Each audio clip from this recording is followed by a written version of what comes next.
Pleural drain system. Jadi yang cairan di pleuranya itu yang ada, apakah dia cairannya seperti pus, nanah atau apa, atau udara, dia ada hidronemotorak, ada pneumotorak. Kalau pneumotorak ada udara di toraknya. Kalau hidronemotorak ada udara, ada air. Kalau haemotorak berarti ada darah. Kalau pionemotorak berarti ada nanah dan udara, gitu ya. Kalau chamame WSD ada darah, ya. Tapi kalau hematorak itu disebabkan oleh traumatik, ya. Seperti yang kita lakukan kemarin. Emang ya, ibu terang kemarin ya? Enggak? Belum tahu. Bukan, yang di kelas. Saya nggak tahu yang mana yang udah saya jelaskan, sama masuk D3K atau S1K, saya nggak tahu. Pokoknya kemarin tuh ada saya jelaskan, mungkin di D3 ya, kalau nggak S1 itu udah D3. Ya. Rasanya kemarin saya pernah jelaskan, tapi mungkin bukan lokal ini, ya.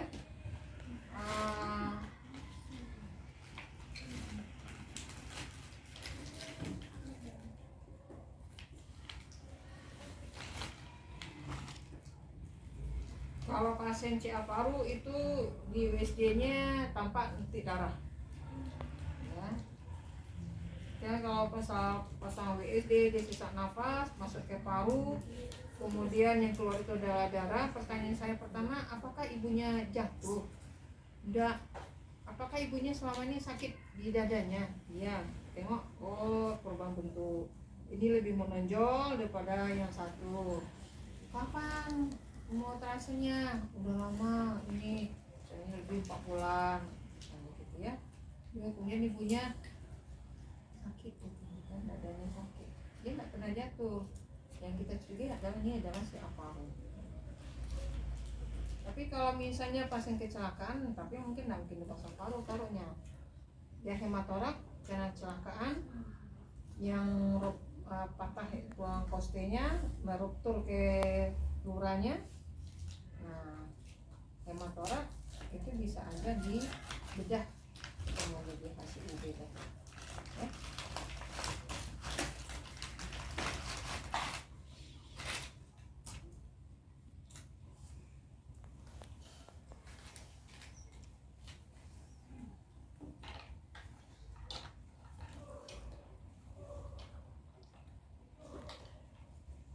Oke, ini pasangnya ke sini. Bu, angkat tanganmu ya. Ini saya tangannya. Oh, ini kalau diangkat ini dibuka, ditutup aja dengan ini. Bentuknya kan tidak lubang, tidak berlubang. Ini masuknya ke sini. Ya, ini ya. Kalau ini biasanya untuk ginjal ini. Ini drainase pasien nefrektomi atau pengangkatan ginjal, atau nefrolitotomi, biasanya pengangkatan batu ginjal, ya.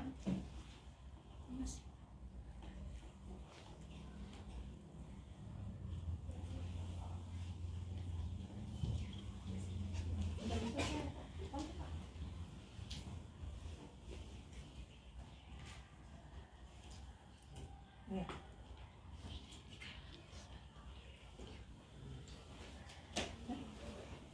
Baru kali. Ini baru tuh bunyi tuh.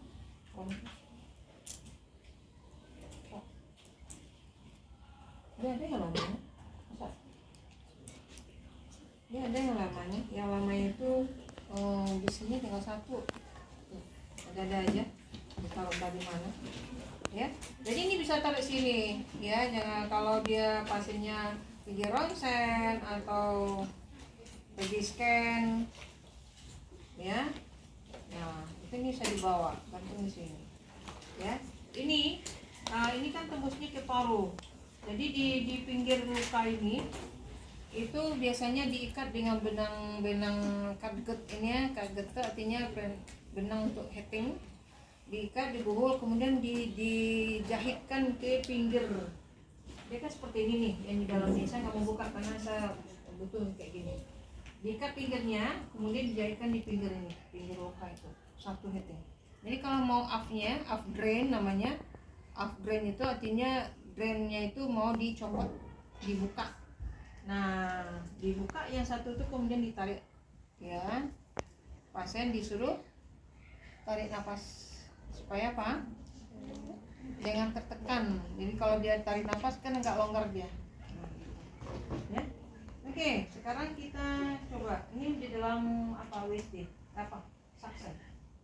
Kotak saksen. Nah, ini untuk apa gunanya? Ini untuk mengatur, ya. Kalau misalnya ini kita ganti, udah penuh misalnya. Ini ada batas-batasnya. Sini batasnya. Ini batas harus ada lisol di dalamnya 3%. Lisol. Ya. Kemudian berapa jumlah cairan paru yang keluar baru kita hitung di sini 100, 200 gitu. 1 cc 200 ya. Nanti kalau dia penuh dia akan numpuk ke sini. Ya. Udah di sampai sini dia batasnya. Bagusnya sampai sini. Kalau ini ada jarak lagi ke sini. Ya, nampak jarak ya. Kalau jarak itu gimana cara ngitungnya ya gitu ya. Oke. Berapa cairannya? 24 jam. Jadi dihitung pemasangan WSD itu kapan, biasanya ditulis. Kemudian cairan itu akan nampak dari hari ke hari itu nampak gitu. Kita ngitung dari sana. Nah, dalam mengganti ini misalnya kalau 20 ini kita lakukan fiksasinya di sini. Diklaim. Jadi kenapa harus diklaim? Takutnya nanti terjadi pneumotor intinya masuk udara luar, kan tekanan udara luar kan kuat masuk ke dalam, karena di dalam ini tentu lebih kecil tekanannya, ya. Nah kemudian kalau tidak ada ini kita bisa menggunakan artery clamp. Ada artery clamp pas ini ada ya. Kenapa kalau pakai gini orang nggak pakai gini lagi? Ada artery clamp ya, mau nggak kenal sama artery clamp ya? Saya minta artery clamp kemarin. Ya. Oke, saya sekarang saya duduk ya, mohon maaf ya. Kalau yang nggak tampak di belakang tolong berdiri. Yang santai-santai nanti ini lagi santai juga ya.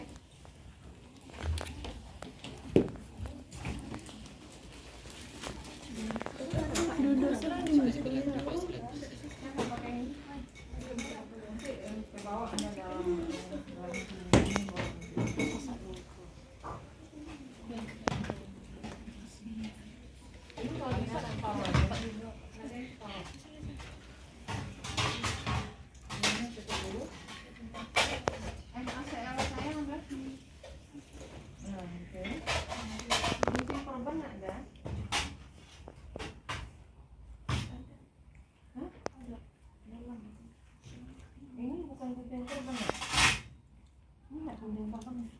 Kucing korban itu dia bulat ujungnya bulat atas.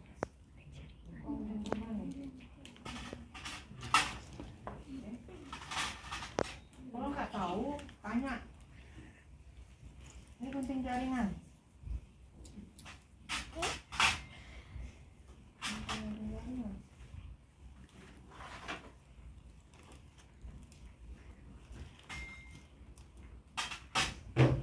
Masa ini saya jadikan soalnya bukan gunting korban ya. Apa? Ini separuh aja kalau lebak. Tapi saya butuhnya yang mengisap. Ya. Nah, kemudian harusnya harus ada hand sanitizer-nya ya. Nah, saya tutup ini ya. Ya, posisi pasien biasanya mungkin tidak tahu data begini, dia agak miring sedikit begini.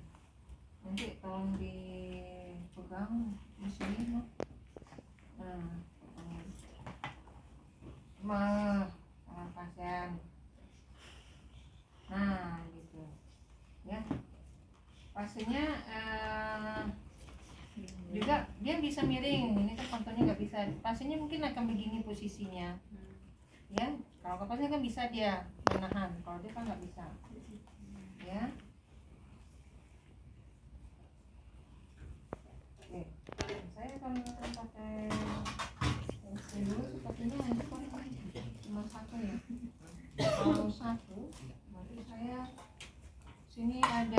bengkok, satu di sini ada klorin. Klorin itu adalah cairan untuk merendam alat-alat yang sudah on. Kontak ini sudah dipakai.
Mubazir ini kertas.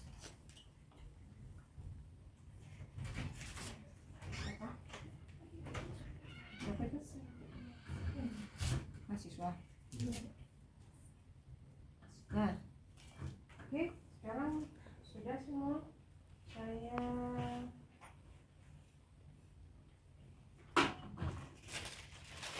Kita bisa nyambil.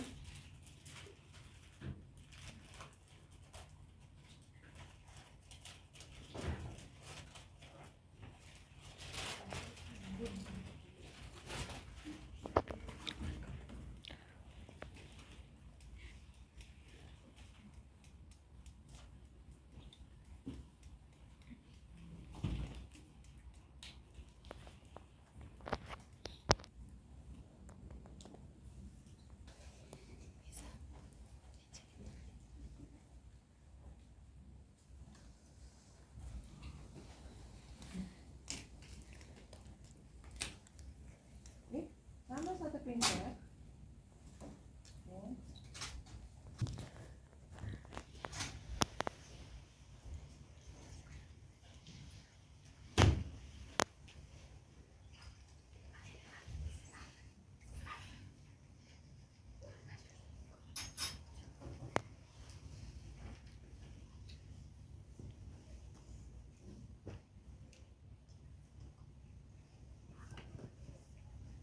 Makanya tidak nyaman kalau cuma satu pinset apa itu. Ini nggak laki sedikit dulu.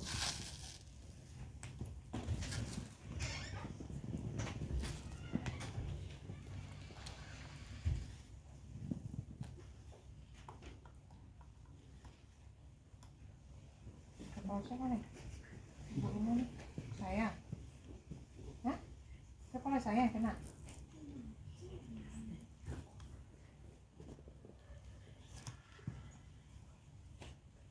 Sehingga saya sensitif loh. Jangankan ngomong, mau lirikan matamu aja udah tahu saya ngomong apa.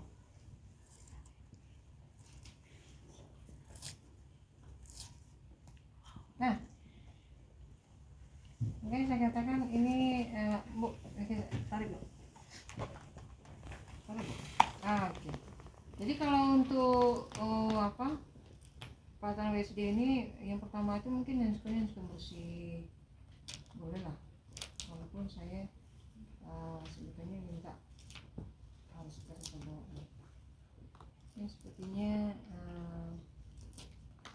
ya.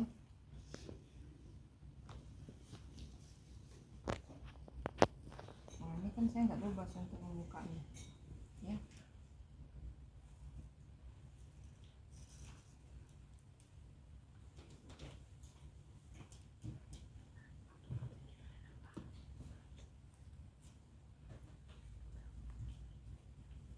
handphone satu lagi kan?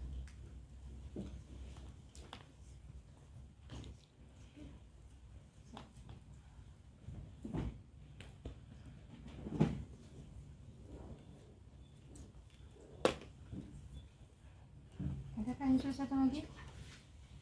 Ada? Kalau gitu saya off-kan ya, saya off-kan.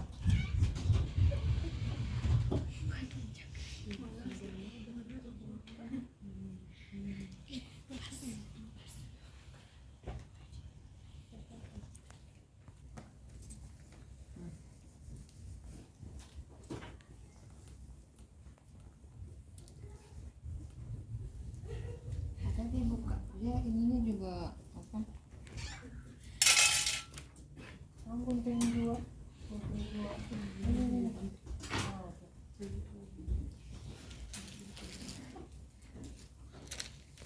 ya. Oke.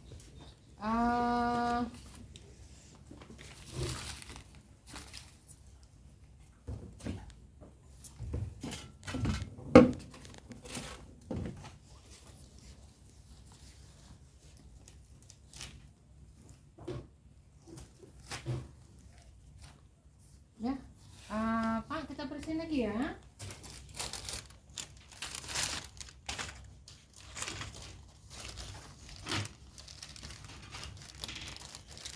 Ada keluarga yang sakit, terutama yang anehnya itu misalnya keluarga suami saya, dia Jakarta, pasiennya di Padang, karena katanya ini ada ipar saya nanti yang merawat saya katanya. Jadi dia misalnya operasi 3 hari, padahal operasinya lumayan besar, laparotomi kan, ada pus menumpuk di peritoneum ya. Jadi kita bersihkan gini. Oke. Nah, satu. Nggak ribet sih. Yang ribet itu mungkin kamu mempersiapkan cara memprintir kasa yang sudah dibasahkan ini. Jangan tipis kasanya bagian bawah, maksudnya kalau kita ke pasien begini dia tidak menyentuh besinya ya, ke pasien, jadi ketutup sama kasanya. Mungkin itunya yang bikin aku berpikir. Tapi kalau sudah paham gimana menyiapkannya, itu akan enak ya. Ketagihan ada nantinya di rumah sakit mesti terluka pasien kok ya. Ini bagian baliknya ya, ini kan. Nah, kalau sudah bersih saya pakaikan betadine. Kalau dia ada tanda-tanda memerah, berarti kan ada tanda infeksi ya. Mungkin ada kasih bisa salep antibiotik ya. Kalau saya nanti ngajarnya kalau perawatan luka nanti dengan meclofazine ya.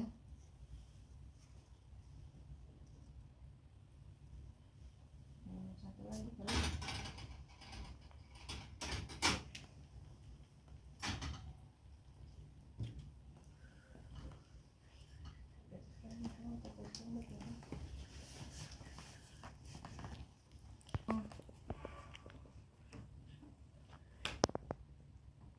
Oke, udah selesai. Satu saya akan. Tadi ini kan mau balut-balut aja. Saya akan menutup luka pasien. Saya gunting dulu. Ini.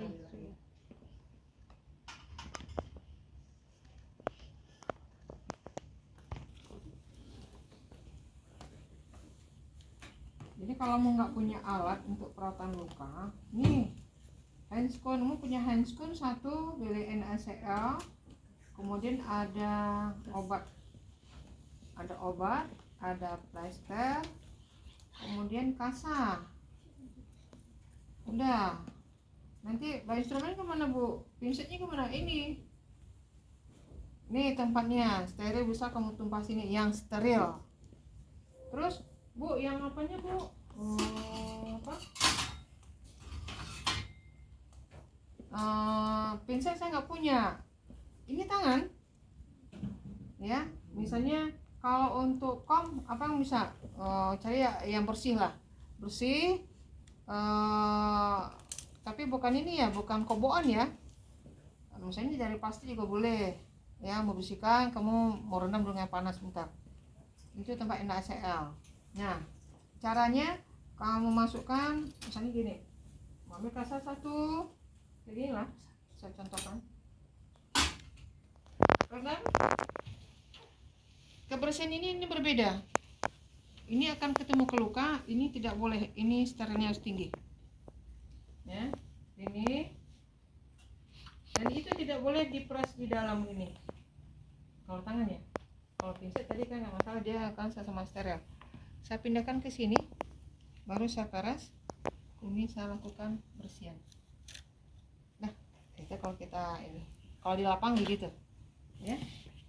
Jadi jangan takut. 1, 2, silang dia. Jadi kalau ada drain seperti ini atau di sini, pemasangan kasanya dibuat ini setengah, digunting setengah, ya. Nah, kemudian kita berarti tidak lagi menggunakan ini, hati-hati jangan goyang. Ini kita rendam di klorin. Kemudian kita gunakan Hepapik.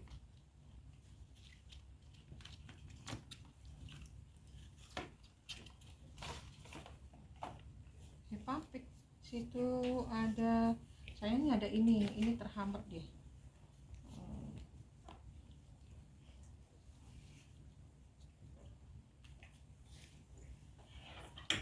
1, 2, 3, 4.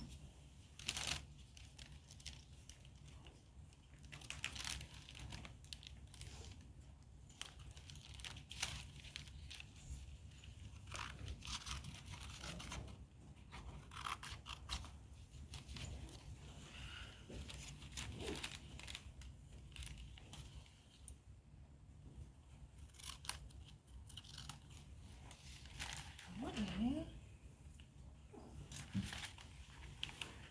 1, 2, 3, 4, 5. Setengah lah, 4 lah. Yang penting dia harus kedap ya, harus kedap tertutup ya, sedikit.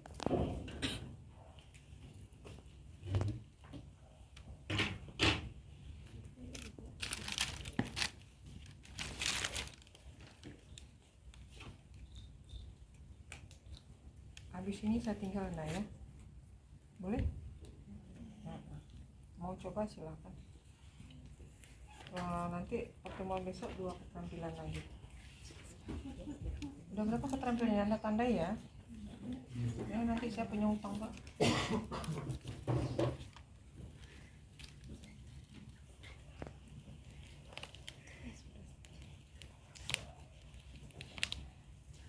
Ya ini kalau misalnya ini nggak ada yang metal ini kan tertutup dia kan. Nah tuh, satu lagi.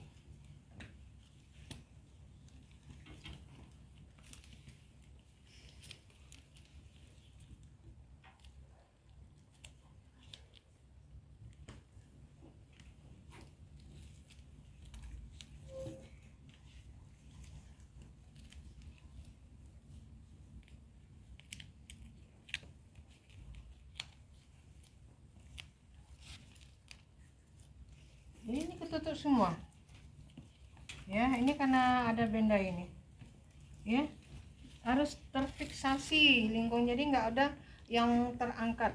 Ini nggak boleh, karena tidak adanya, diusahakan tidak ada sirkulasi yang masuk ke daerah pemasang WC ini. Udah selesai saya. Dilihat evaluasinya, lukanya seperti apa, memerahkah, adakah tanda inflamasi ya. Kemudian cairannya keluar apa warnanya, merah kah, kuning kah. Kemudian gerakannya bagaimana, sesuaikah dengan gerakan dada? Adakah ya undulasi namanya? Undulasi itu adalah gerakan yang mengiringi sesuai dengan gerakan dada. Nanti akan nampak gerakan di sini. Ketarik dia ke atas, turun lagi, ketarik ke atas, kenapa sesuai dengan pengembangan paru gitu. Itu namanya undulasi, ya. Undulasi. Nah, kalau misalnya lepas benangnya itu mau lapor karena belum waktunya ini pengangkatan misalnya. Terus kalau ini mau dibuka, mau di off misalnya, tidak ada lagi mengalir. Kemarin sudah 24 jam diperhatikan tidak ada penambahan sekret, ya. Nah, tapi kalau misalnya seperti itu, nah ini harus mau tutup dulu nilai 24 jam, ya. Kemarin kelompok siapa ya? Itu dalam mengeluarkan cairan tidak harus langsung, kecuali emergensi seperti hematorak, pneumotorak tadi itu harus langsung dipasang. Kalau cairan seperti pasien TB, CA paru, ya, dia sesak napas, biasanya yang pertama dilakukan torakosintesis dulu. Pernah saya ngomong gitu kemarin?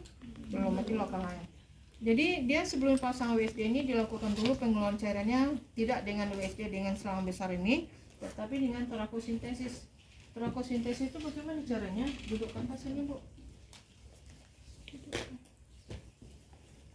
Ya, torakosintesis ini misalnya pasien datang, ya, pasien TB, mempunyai riwayat TB misalnya. Nah, kita cari di sini mungkin dari hasil ronsen nampak nanti yang mana mengandung cairan banyak. Nah, nanti misalnya dia di torako interkoste 67 misalnya. Nah, nanti di sini biasanya ada kita ditandai lokasinya, kemudian ini desinfeksi. Kita desinfeksi dengan betadine. Betadine bukan betadine ini. Betadine yang konsentratnya lebih tinggi, lebih pekat ya. Kemudian ada dia seperti mau tengok intraket atau aboket, pernah lihat intraket atau aboket. Kalau kita memasang infus ada jarum yang nomor 20, 22. Nah, tapi ini needle-nya itu panjang. Ada sekitar 15 cm. Dan itu yang mau dipasangkan, ditancapkan di sini. Setelah dianestesi, diluruskan, kemudian dia akan keluar cairan itu.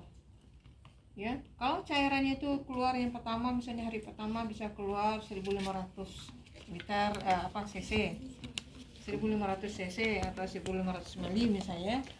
Terus apakah pasien sudah mulai agak kurang sesaknya? Oh, masih, kita lakukan lagi. Oh, keluar lagi 1500 ml lagi. Nah, berarti kalau hari ketiga masih segitu juga keluar, pasien harus dipasang WSD karena tidak ada penurunan. Tapi kalau misalnya hari pertama kita keluarkan 150 ml, hari kedua keluarnya 700, hari ketiga cuma dapat 250, berarti pasien nggak usah pakai WSD. Untuk nyamannya ya pasien mungkin nggak juga harus pakai WSD-nya dengan secara piktal. Tapi kalau misalnya yang berkemungkinan akan ada peningkatan cairan itu terus menerus, itu adalah pasien CA biasanya, dia akan berulang. Ya, jadi harus dipasang sini piktal pemasangan. Dia sudah dipasang needle tadi, kemudian dibuatkan sebentuk alat sewaktu-waktu bisa digunakan gitu. Namanya piktal. Ya, oke, gitu kali ya. Oke.